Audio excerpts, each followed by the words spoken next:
का पार्ट 5 पढ़ने जा रहे हैं और कंटिन्यूटी और डिफरेंशियबिलिटी के बारे में मैंने आपको कुछ बताया। अब उस चीज़ को और बढ़िया से समझने के लिए हम जानते हैं कि मैथमेटिक्स में थ्योरी अच्छा से तब जाके क्लियर होता है जब उस पर क्वेश्चन होता है। तो आज से हम कुछ क्वेश्चन कराएंगे, क्वेश्चन में कंटिन्यूटी का कराएंगे, जिससे आपको जो भी और डाउट है वो सारा का सारा जो है से आपको क्लियर हो जाएगा। तो चलिए क्वेश्चन की तरफ देखते हैं। Which of the following is continuous and dis which of the following is continuous and discontinuous. इसमें हम चेक करेंगे कि कौन सा फंक्शन जो है वो कंटिन्यूअस है और कौन सा फंक्शन जो है वो डिसकंटिन्यूअस है। तो चलिए f(x) इक्वल टू पहला है sin x plus mod x। तो sin x क्या है? कंटिन्यूअस फंक्शन है जैसा कि मैंने बताया है, और mod x भी क्या है? कंटिन्यूअस फंक्शन है। तो sin x भी कंटिन्यूअस है और mod x भी कंटिन्यूअस है। तो हम जानते हैं कि addition of two continuous function is also continuous function. इसका मतलब कि ये जो है वो क्या है? कंटिन्यूअस है। Next f(x) equal to x square plus 3x plus 2y mod x plus 4। तो यहां पर हम देख रहे हैं कि ये क्या है? f(x) बाई gx के फॉर्म में। तो हम वहां पर पढ़े थे कि अगर मेरा फंक्शन f(x) बाई gx के फॉर्म में हो तो वो कंटिन्यूअस हो सकता है। अगर f(x) भी कंटिन्यूअस है और gx भी कंटिन्यूअस है तो वो कंटिन्यूअस हो सकता है, बशर्ते कि उसमें यह ध्यान देना है कि gx का मान यानी कि जो डिनोमिनेटर में है वो 0 नहीं होना चाहिए। यानी कि f(x) equal to x square plus 3x plus 2 है, यहाँ पर mod x प्लस 4 है, तो ये भी कंटिन्यूअस है क्योंकि पॉलिनोमियल है। और हमने नोट्स लिखाया है कि all polynomial function is a continuous function. तो ये भी आपका जो है वो क्या है? कंटिन्यूअस है। और यहाँ पर हम बात करते हैं तो mod x is a continuous, 4 is a constant function, addition of two continuous function is also continuous function। तो यहाँ पर देख रहे हैं कि f(x) by gx के फॉर्म में है, लेकिन हम यहाँ पर देख रहे हैं कि ऐसा कोई भी मान नहीं है जिससे मेरा डिनोमिनेटर में 0 हो जाएगा। अगर हम यहाँ पर -4 भी रखेंगे तो -4 मॉड के कारण 4 हो जाएगा, जबकि 4 4 8 हो जाएगा। यानी कि यहाँ पर ये जो डिनोमिनेटर के केसेज में यहाँ पर 0 नहीं हो सकता है। यानी कि ये भी कंटिन्यूअस है, ये भी कंटिन्यूअस है और gx भी 0 नहीं है। यानी कि ये भी जो होगा वो क्या हो जाएगा? आपका कंटिन्यूअस हो जाएगा। Next f(x) equal to sin x by 3 plus x square. तो sin x is a continuous function, 3 is a constant continuous function, x square is a continuous function, f(x) by gx is also continuous function। in this case इस case में हम यहाँ पर देख रहे हैं कि डिनोमिनेटर में 0 नहीं बन सकता, क्योंकि यहाँ पर ये x स्क्वायर है, हम अगर निगेटिव ही लेंगे तो पॉजिटिव होगा। यानी कि डिनोमिनेटर में भी 0 नहीं आ रहा है, यानी कि सारे के लिए डिफाइन कर रहा है। तो ये भी जो होगा वो कंटिन्यूअस होगा। नेक्स्ट एग्जांपल की बात करते हैं। f(x) equal to 4 plus x square by sin x। 4 is a constant function, x square is a continuous function. तो addition of two continuous function is also continuous function, sin x is also continuous function. यानी कि f(x) is continuous function, gx is continuous function, दोनों continuous है। लेकिन यहाँ पर doubt है, क्योंकि f(x) भी कंटिन्यूअस है, gx भी कंटिन्यूअस है, तो f(x) बाई gx भी कंटिन्यूअस होगा। लेकिन वहां पर रिस्ट्रिक्शन लगता है कि gx में जो है वो 0 नहीं होना चाहिए, जबकि यहाँ पर sin x कोई रेंज नहीं दिया, वो कोई डोमेन नहीं दिया कि कहां से कहां तक। तो ये जो sin x है वो इसका मान 0 भी हो सकता है। कहां कहां पर 0 आ सकता है? at x इक्वल टू 0, यानी कि x के जगह पर हम 0 पुट कर देंगे तो sin 0 0 हो जाएगा। यानी कि प्लस माइनस पाई भी पुट कर देंगे तो 0 हो जाएगा। प्लस माइनस क्या हो जाएगा? 2 यानी कि n पाई के केसेज में n belongs to n, n pi के केसेज में इसका जो डिनोमिनेटर पार्ट है वो डिनोमिनेटर पार्ट क्या हो जाएगा, जीरो हो जाएगा। तो fx कंटिन्यूअस है, gx भी कंटिन्यूअस है, लेकिन यहां पर डिनोमिनेटर में जीरो होने के कारण ये जो हो जाएगा वो क्या हो जाएगा, जो है वो डिसकंटिन्यूअस फंक्शन हो जाएगा। यानी कि ये आपका डिसकंटिन्यूअस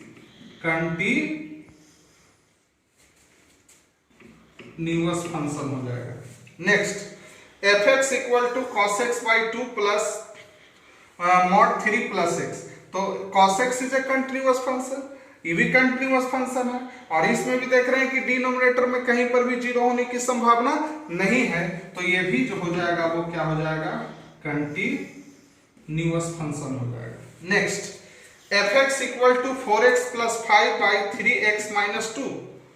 तो यहां पर जरा ध्यान दीजिएगा, ये भी जो है वो कंटिन्यूअस फंक्शन है, लीनियर है, कंटिन्यूअस फंक्शन, ये भी लीनियर है, ये भी कंटिन्यूअस फंक्शन है, लेकिन यहां पर एक डाउट पॉइंट है।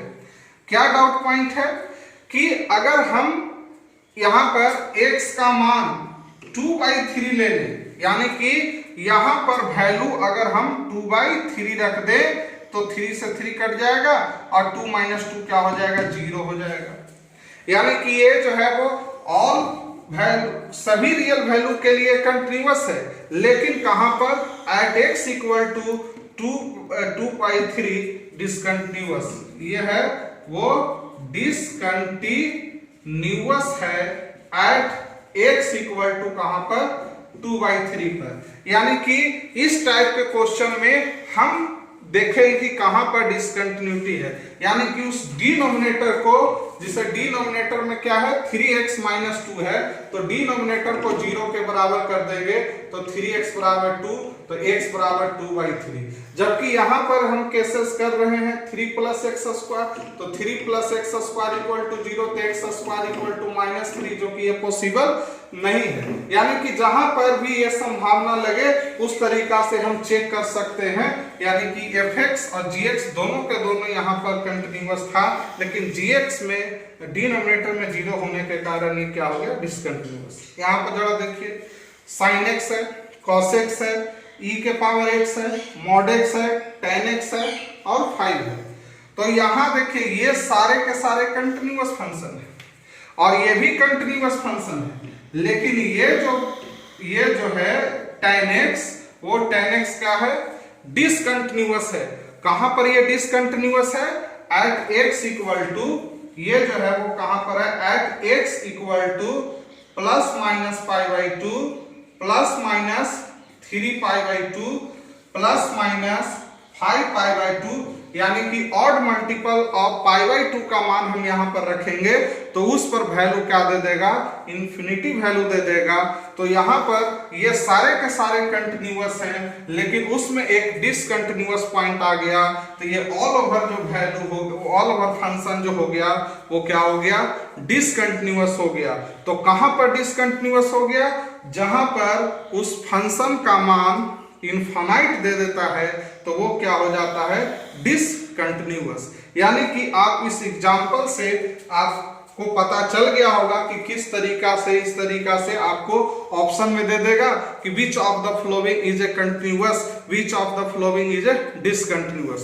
तो आप जो नोट्स लिखाया गया उस सहारा से आप आसानी से चेक कर सकते हैं, बशर्ते कि डिनोमिनेटर के केसेस में होना चाहिए और सारा का सारा नोट्स कंटिन्यूअस है तो सब को ऐड करेंगे तो कंटिन्यूअस, लेकिन उसमें एक डिसकंटिन्यूअस है। तो हम जानते हैं कि यहां से यहां तक कंटिन्यूअस हो गया, तो पूरा एक कंटिन्यूअस हो गया, एक हो गया डिसकंटिन्यूअस। तो fx is a continuous function, gx is a discontinuous function, then fx plus minus gx is must be discontinuous function. तो वहां से ये नोट्स आया है, क्योंकि कहिए कि तो इतना सारा ये भी कंटिन्यूअस, ये दोनों मिलकर के कंटिन्यूअस, यानी कि ये यहां से लेके यहां तक ये मिलकर के पूरा का पूरा एक कंटिन्यूअस फंक्शन हो गया, और यही एक क्या हो गया, डिसकंटिन्यूअस फंक्शन हो गया।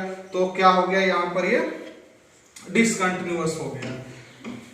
तो कंटिन्यूटी इस तरीका से काम करता है। अब हम मेन पॉइंट, मेन क्वेश्चन पर आते हैं, जहां से बोर्ड के एग्जाम में पूछा जाता है। इसमें 3 कैटेगरी का जनरली क्वेश्चन पूछा जाता है। पहला आपसे पूछेगा कि प्रूफ कीजिए कि fx इक्वल टू, जैसे हमने बताया कि f x equal to mod x is a continuous function, notes में लिखा है कि f x equal to mod x is a continuous function, sine x is a continuous function. तो आपसे पूछ देगा कि prove that f x equal to sine x is a continuous function, prove that f x equal to mod x is a continuous function. तो पहला type, 3 type में हम फिलहाल क्वेश्चन को बनाएंगे। टाइप 1 कैटेगरी में आपसे पूछा जाएगा कि प्रूव कीजिए कि ये फंक्शन जो है वो कंटिन्यूअस है। टाइप 2 में किसी खास पॉइंट पर कह देगा discuss continuity at x equal to 5, at x equal to 4, इस पर चेक कीजिए। और तीसरा स्टेप में क्वेश्चन रहेगा कि कह देगा कि ये फंक्शन कंटिन्यूअस है और उस फंक्शन में एक अननोन वैल्यू डाल देगा और उस अननोन वैल्यू का मान निकालने के लिए कहेगा। तो चलिए सबसे पहले हम क्वेश्चन का टाइप 1 की तरफ चलते हैं। टाइप 1 क्या? टाइप 1 प्रूव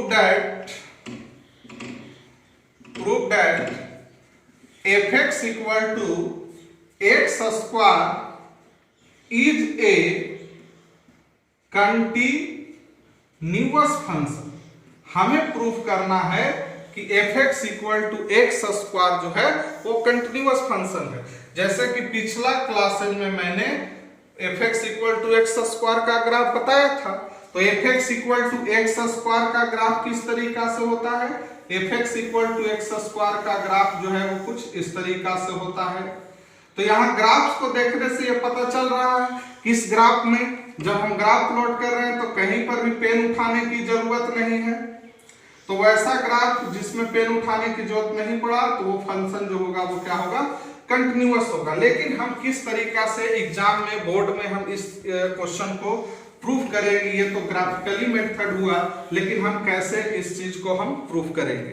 तो आपको कंटिन्यूटी का डिफिनीशन हमने आपको बताया था कि अगर कोई फंक्शन किसी पॉइंट पर अगर कंटिन्यूअस है, अगर कोई फंक्शन किसी पॉइंट पर कंटिन्यूअस है तो उस पॉइंट पर और उसके LH पर और उसके RH पर तीनों पर मान क्या आना चाहिए?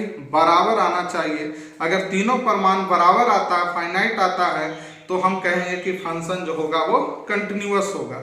यानी कि at x equal to a पर चेक करते थे तो एफ ए पर, एफ ए माइनस पर और एफ ए प्लस पर जो है वो क्या होना चाहिए? फंक्शन होना चाहिए। जैसा कि आपको हम रिवाइज कर देते हैं, जैसे at x equal to a पर चेक करना होता था तो सबसे पहले a पर चेक करेंगे, फिर किस पर चेक करेंगे? LH लिमिट लेंगे, LH लिमिट, फिर क्या होना चाहिए? RH लिमिट होना चाहिए और ये कितना के बराबर? इसके बराबर आना चाहिए, एक निश्चित वैल्यू के बराबर आना चाहिए। अगर ये तीनों आ गया तो फंक्शन जो होगा वो क्या होगा? कंटिन्यूअस होगा। तो ये हो गया एफ ए। इसको किस तरीका से लिखते हैं? Limit a minus f x, यहाँ क्या लिखते हैं? Limit a plus F x का मान क्या होना चाहिए? फाइनाइट होना चाहिए। लिखने का टर्म है, या हम इसको इस तरीका से लिख सकते हैं एफ ए लिमिट, जैसा कि लिमिट इज डिस्टेंस के केसेस में हमने आपको बताया था कि इसको किस तरीका से एक्सप्रेस करेंगे। a माइनस है तो यहाँ पर h टेंस टू 0 हो गया और यहाँ पर क्या लिख देंगे? f a माइनस h, और यहाँ पर क्या हो जाएगा? लिमिट h टेंस टू 0 और f a plus h equal to finite. यानी कि इस टर्म कंडीशन को अगर फुलफिल करेगा तो फंक्शन जो होगा वो क्या होगा? कंटिन्यूअस होगा, अदरवाइज ये कंटिन्यूअस नहीं होगा। यानी कि तीनों में से एक भी बराबर नहीं हुआ तो वो कंटिन्यूअस नहीं होगा। यानी कि अब हम लोग इस आधार पर किसी फंक्शन के कंटिन्यूटी और डिसकंटिन्यूटी के बारे में डिस्कस करेंगे।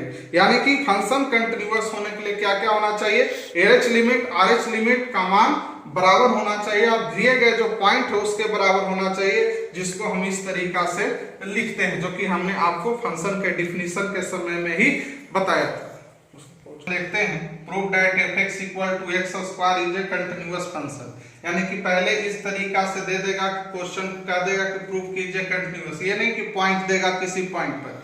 तो किस तरीका से हम प्रूव करेंगे?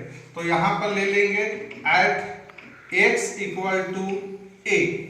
आप a के जगह पर c भी लिख सकते हैं, d भी ले सकते हैं। क्योंकि यहाँ पर a ले लिए ताकि हम इस चेक कर सकते हैं। जैसे यहाँ पर 1 रखिए तो 1 हो गया, 2 रखेंगे तो 2 हो गया, 3 रखेंगे तो 3 हो गया, यानी कि x इक्वल टू a एक जनरल वैल्यू ले लिए। क्योंकि अगर हम 1 लेते तो आप कहते हैं कि सर 1 पर ही चेक कर रहे हैं, कहीं 2 पर जो डिसकंटिन्यूअस हो जाए। तो यहाँ पर a ले रहे हैं ताकि आप 1 रखिए तो 1 आएगा, 2 रखिए तो 2 आएगा। तो इस तरीका का क्वेश्चन को हम इस तरीका से बनाएंगे, at x equal to a। तो क्या कंडीशन हुआ, किस पर चेक कर रहे हैं? कंटिन्यूटी चेक करने के लिए सबसे पहले जो दिया गया पॉइंट है उसको पर हम चेक करेंगे। तो यहाँ पर मान लिए थे let x equal to a पर, तो सबसे पहले हम उस पर चेक करेंगे। तो उसके लिए कौन सा फंक्शन है, at x equal to a के लिए कौन सा फंक्शन लेंगे? कुछ कंडीशन नहीं दिया हुआ है तो वही फंक्शन लेंगे, fx equal to x square. तो fx equal to x square है, यहाँ पर a रखेंगे, तो जब a रखेंगे तो यहाँ पर क्या हो जाएगा बाबू, a स्क्वायर हो जाएगा। ये हो गया इक्वेशन नंबर फर्स्ट। अब क्या होगा, LH लिमिट पर चेक करेंगे, है ना। तो left hand limit, LH limit का मतलब left hand limit. In this case, इस केस में मेरा जो fx होगा वो क्या होगा, एक्स स्क्वायर, क्योंकि अलग अलग तो कंडीशन नहीं दिया हुआ है। तो fx इक्वल टू क्या लेना है, एक्स स्क्वायर। तो यहाँ पर लेफ्ट हैंड में क्या लिखेंगे, लिमिट किस पर चेक कर रहे हैं, a पर। तो क्या हो जाएगा, लेफ्ट हैंड चेक कर रहे हैं तो a माइनस fx, जिसको हम अभी अभी कैसे सिखाए हैं, इसको कैसे लिखेंगे, limit h tends to 0 f a minus h, limit a minus fx। तो इसको कैसे लिखेंगे, limit h tends to 0 f a plus h। क्योंकि देखिए दोनों तरफ h लगा दीजिए तो a कर दीजिए तो क्या हो जाएगा, कैंसिल आउट हो जाएगा। तो h टेंड्स टू क्या हो जाएगा, 0, जो कि हम 11th क्लासेज में जब आपका लिमिट पढ़ा रहे थे तो चेक करने के लिए सिखाए थे किस तरीका से लिमिट एग्जिस्टेंस का कैसे है। फिर इसके बाद हम क्या करेंगे बाबू, लिमिट h टेंड्स टू 0 हो गया। अब समझना, जब x है तो यहाँ पर x है, अगर 1 है तो यहाँ पर क्या रखेंगे 1, अगर 2 है तो यहाँ पर क्या रखेंगे 2। तो अब आपका ये fx था, अब ये वैल्यू 1 माइनस h कहाँ पुट हो जाएगा, इस जगह पर। तो क्या हो जाएगा 1 माइनस h का होल स्क्वायर। फिर से समझिएगा, जब 1 है तो 1 रखेंगे, 2 है तो 2 रखेंगे, 3 है तो 3 रखेंगे। तो x के जगह पर क्या आ रहा है, a माइनस h। तो a माइनस h यहाँ उठा के पुट कर देंगे तो ये हो गया। फिर यहाँ पर छूट गया थोड़ा सा, limit h tends to 0 a minus h का होल स्क्वायर। अब जरा देखिएगा, तो लिमिट के क्वेश्चन में क्या करते हैं, लिमिट के क्वेश्चन में सबसे पहले हम लिमिट उठा के वैल्यू पुट करते हैं और देखते हैं कि मेरा लिमिट किस फॉर्म में है। अगर अनडिटरमिनेट फॉर्म में आता है तो पहले हम फंक्शन के कुछ पार्ट है उसको हम कैंसिल आउट करते हैं, उसके बाद वैल्यू रखते हैं। लेकिन कहीं कहीं लिमिट में ऐसा भी होता था कि डायरेक्ट वैल्यू रखते थे, क्योंकि वो रखने पर वो सेटिस्फाइड हो जाता था। तो यहाँ पर अगर हम वैल्यू रखते हैं h टेंड्स टू 0, तो यहाँ 0 रखने पर हम देख रहे हैं कि कोई नुकसान नहीं है, या इसको तोड़ेंगे भी तो ज्यादा कुछ फायदा होने वाला नहीं है। जैसे कि मान लीजिए किस तरीका से मैंने तोड़ दिया, h टेंड्स टू 0, तो a square plus h square minus 2ah। अगर हम इसमें वैल्यू उठा के रखते हैं तो ये हो गया 0, ये भी हो गया 0, तो बच गया आपका क्या, a square. This is the equation number 2। फिर हम चलेंगे RH limit, RH limit. In this case इस केसेस में भी फंक्शन मेरा क्या है, एक्स स्क्वायर है। तो यहां पर क्या हो जाएगा, limit a plus a minus है, तो लेफ्ट हैंड था, राइट हैंड है तो a प्लस fx। तो इसको हम कैसे लिखेंगे, लिमिट h टेंड्स टू 0, यहां पर क्या हो जाएगा, f a प्लस h हो जाएगा। क्या हो जाएगा, f a प्लस h। अब ये भी कहां रखेंगे, यहां पर ही रखेंगे।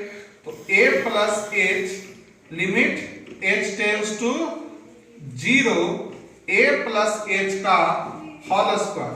अब यहां भी हम अगर तोड़ते हैं तो हमें कुछ ज्यादा फायदा होने वाला बात नहीं है, a square plus h square plus 2ah उठा के वैल्यू रखेंगे तो a स्क्वायर आ जाएगा। This is the equation number 3। तो हम देख रहे हैं कि एफ ए पर भी मान a स्क्वायर है, लिमिट LH लिमिट पर भी मान जो है से a स्क्वायर है, और राइट हैंड पर भी मान जो है से मेरा a स्क्वायर है। तीनों का मान बराबर है, एक निश्चित वैल्यू है। तो from equation first, second and third we get LH limit equal to RH limit equal to FA कितना के बराबर है? FA जो है वो A स्क्वायर के बराबर है, यानी कि तीनों पर मान बराबर है। तो यही तो कंटिन्यूटी का डिफिनीशन था। तो अगर तीनों बराबर है तो हम क्या करेंगे? सो hence fx equal to x square is a continuous function।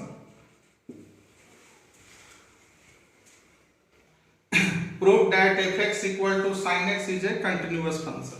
तो यहां भी उसी तरीका से हम प्रूव करेंगे। लेट मान लेंगे at x equal to a, इसके लिए कौन सा फंक्शन है बाबू? sin x है। तो हम किस पर पहले चेक करेंगे? f a माने हैं तो a पर चेक करेंगे। तो f a पर वैल्यू क्या आ गया? x के जगह पर x था, a रखेंगे तो a आ जाएगा, sin a आ गया। ये हो गया इक्वेशन 1। अब क्या लिखेंगे बाबू? LH limit in this case x is less than a। तो इसके लिए कौन सा फंक्शन है? जो है वही दिया हुआ है। तो इसको किस तरीका से लिखते हैं?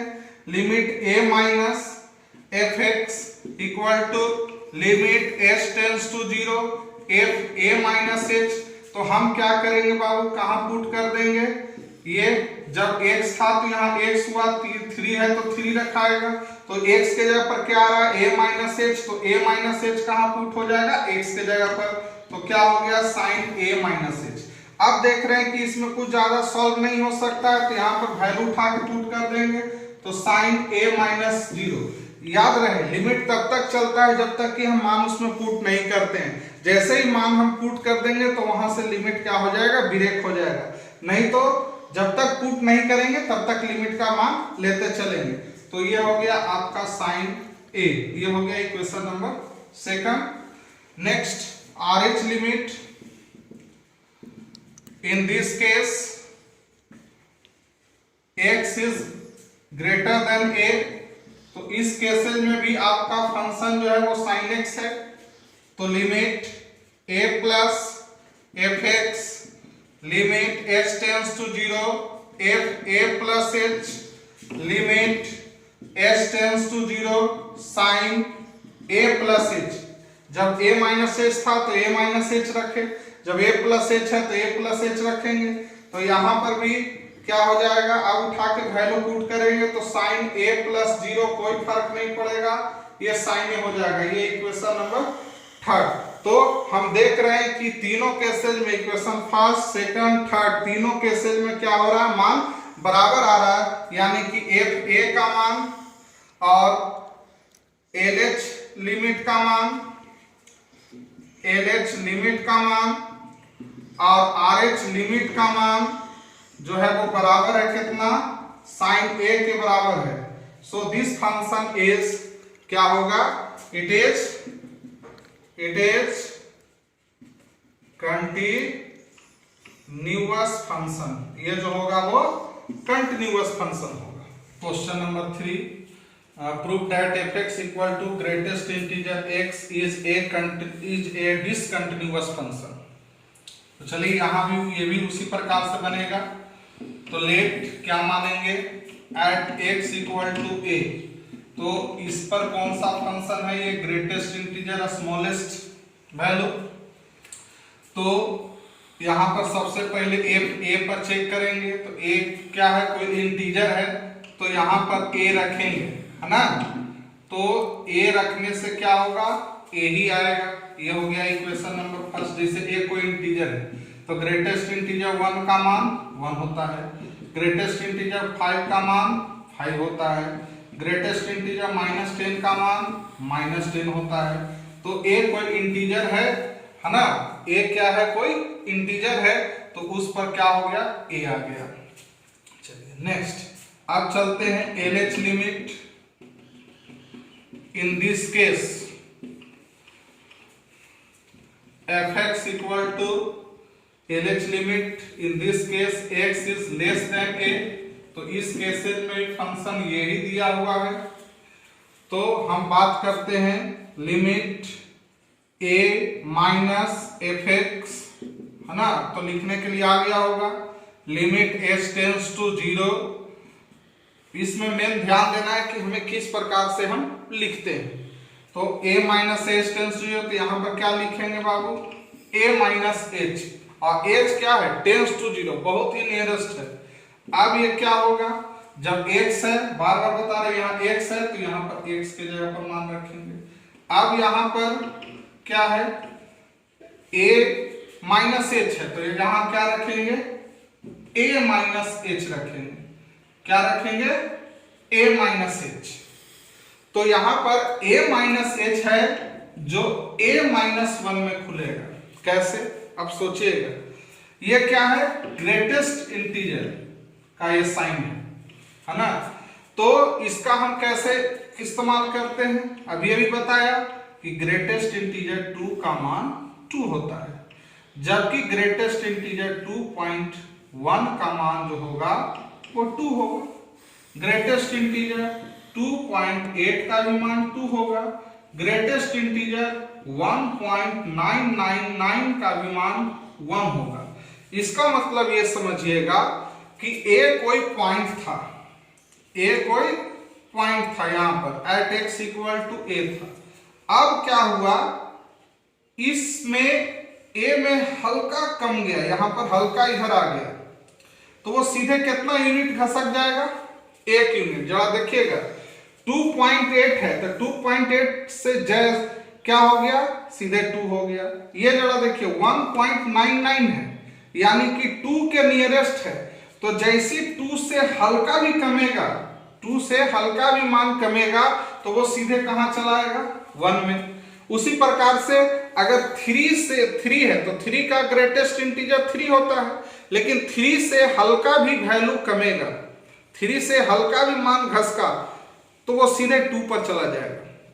ग्रेटेस्ट इंटीजर 5 का 5 होता है, लेकिन 5 से हल्का भी मान घसका, हल्का भी, तो वो सीधे कहां शिफ्ट हो जाएगा, 4 में। तो उसी प्रकार से a कोई इंटीजर है, जिसे मान लीजिए कि 7 है, और 7 में हल्का कमा, तो वो सीधे क्या में खुलेगा, 6 में। तो उसी प्रकार से a माइनस h है, तो a में a कोई इंटीजर है और उसमें हल्का को घटा, तो कितना यूनिट कम होगा, 1 यूनिट। यानी कि 7 में हल्का कमा तो 6 हो जाएगा, 9 में हल्का कमा तो 8 हो जाएगा। तो a माइनस h में थोड़ा सा कमेगा, तो सीधे घसक के कहां पर चल जाएगा, a माइनस 1 पर। ये हो गया इक्वेशन नंबर 2 हो गया।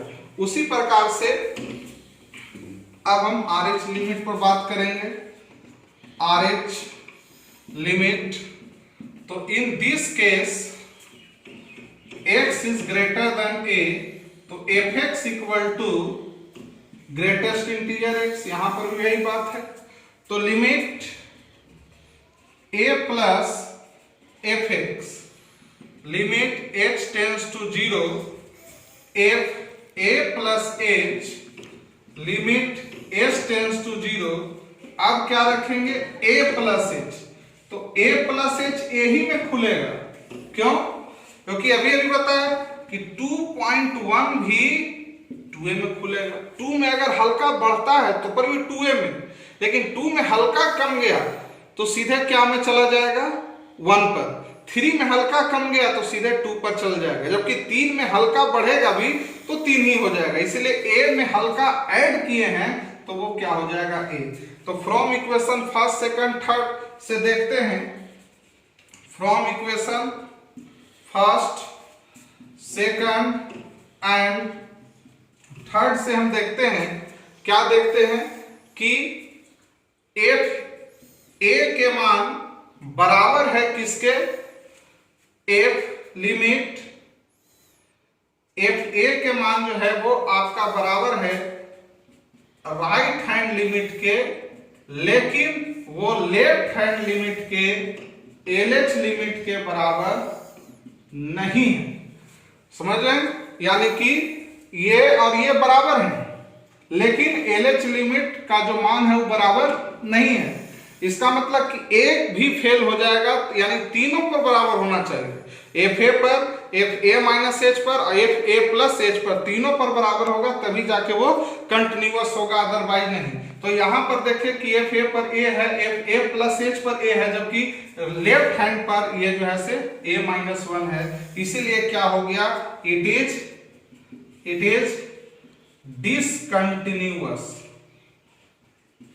एट एवरी इंटीजर, प्रत्येक इंटीजर पर। जैसा कि मैंने आपको बताया था पिछले क्लासेस में ग्रेटेस्ट इंटीजर के बारे में, इसका किस तरीका से ग्राफ होता है, इसका कुछ इस तरीका से ग्राफ होता है, इस तरीका से ग्राफ चलता है ना, इस तरीका से इसका ग्राफ चलता है। तो ये ग्रेटेस्ट इंटीजर का ग्राफ है। जब 0 पर लेंगे तो 0 आता है, 0.99 तक वो 0 ही है। जैसे ही 1 पर जाएंगे तो 1 पर वैल्यू 1 दे देगा, फिर 1 से लेके 1.99 तक 1 चलेगा, लेकिन जैसे ही 2 मिला तो 2 पर 2 चला जाएगा। यानी कि इतना छोड़ छोड़ के आ रहा है। तो ग्राफ से भी आप देख रहे हैं कि प्रत्येक इंटीजर पर वो जंप कर जा रहा है। तो ये जो होगा वो क्या होगा, डिसकंटिन्यूअस होगा। कहां पर डिसकंटिन्यूअस होगा, यानी कि प्रत्येक इंटीजर पर ये डिसकंटिन्यूअस होगा। तो ये आपका टाइप 1 था, जिसमें इसी तरीका से और क्वेश्चन को देगा कि prove that fx equal to cos x is a continuous, fx equal to mod x is a continuous function, fx equal to जो है से आपको दे देगा tan x is a discontinuous function. तो सारे इस टाइप के जो भी क्वेश्चन होंगे उसको हम इस तरीका से प्रूफ कर सकते हैं, इस मेथड से, इस तरीका से ये बनाने का स्टेप है। तो ये टाइप 1 आपका हुआ।